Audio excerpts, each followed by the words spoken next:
So we literally just had Hurricane Helene. Now we are preparing for Hurricane Milton, which they are saying is historic because the last time was in 1900. It is already completely chaotic right now because they're telling everybody to try to get your storm preparation done by today, tomorrow morning at the latest.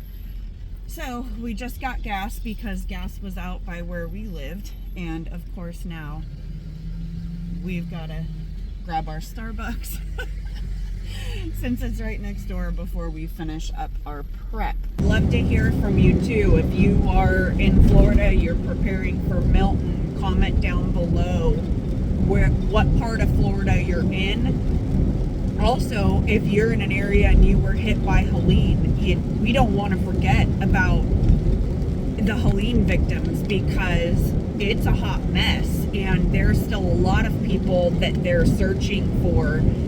So if you have been affected by Helene as well, please comment down below where you're at and also how we can pray for you, because I know the devastation is extreme, and the problem that happens with hurricanes back to back is the focus will now go to this new one coming in, and that pulls focus from so many people that still need help. And so we definitely don't want to forget about you guys.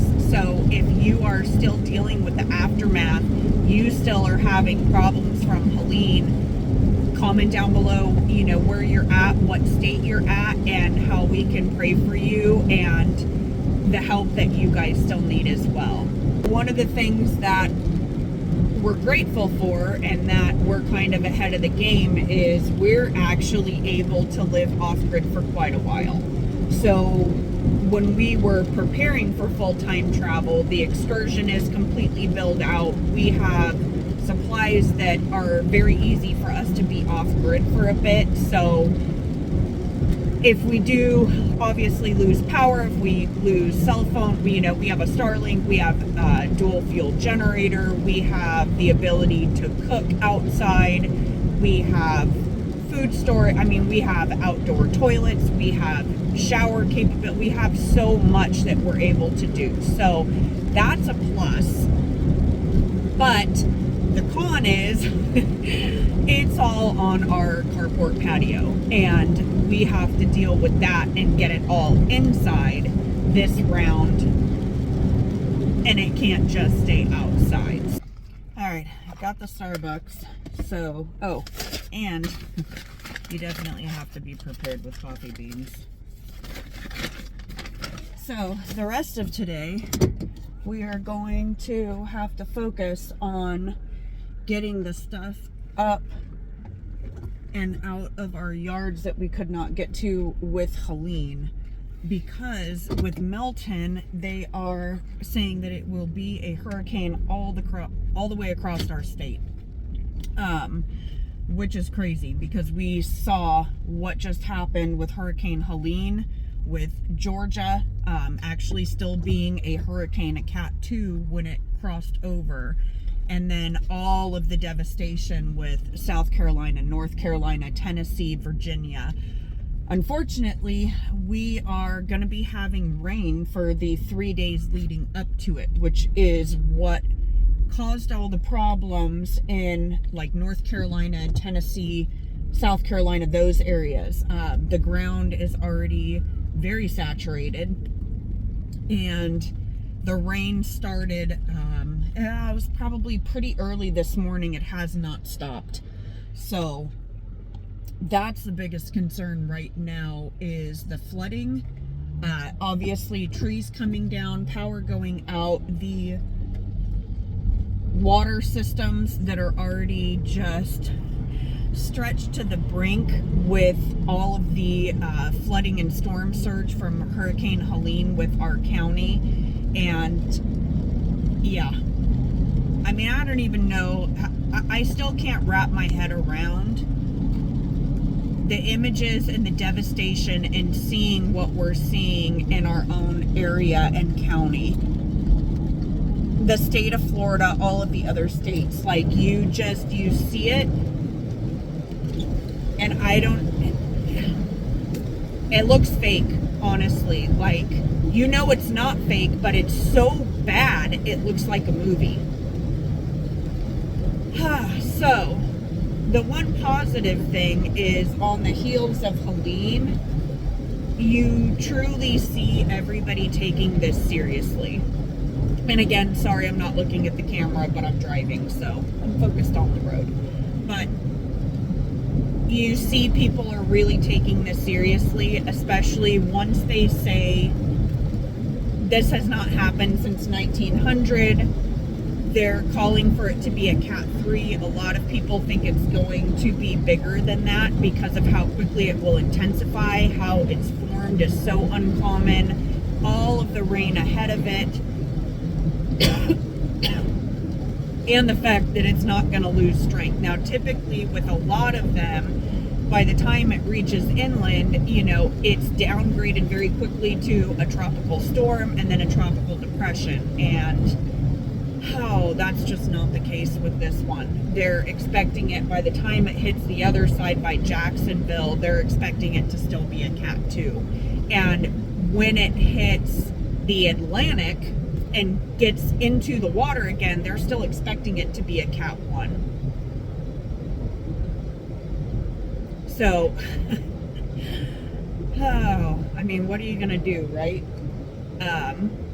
Now they're expecting it to make landfall on Wednesday. That's the latest models. I think the next one, I don't even know what time it is. It's 10:16 right now. So I think the next update comes out around 11 is when they get the next forecast. So we'll see. Right now the cone area, you know, of landfall is huge. The center of it for the whole cone is Tampa, but they're expecting it to go further north because of the wind and everything else going in the water, which puts it to our area. So trying to get my head around the fact that, you know, what can possibly be coming, and us trying to get prepared and having such little time. I mean, resources are stretched so thin right now because of how bad Crystal River and Cedar, like the whole coast, you know, from Fort Myers up. The damage already to Crystal River is unbelievable, and so many businesses and homes have lost everything inside, and you're gonna see the piles of stuff as we drive down Main Street right now. So to know that this stuff has not been able to be picked up, they're still trying to pull stuff out, and we have another major hurricane coming at us.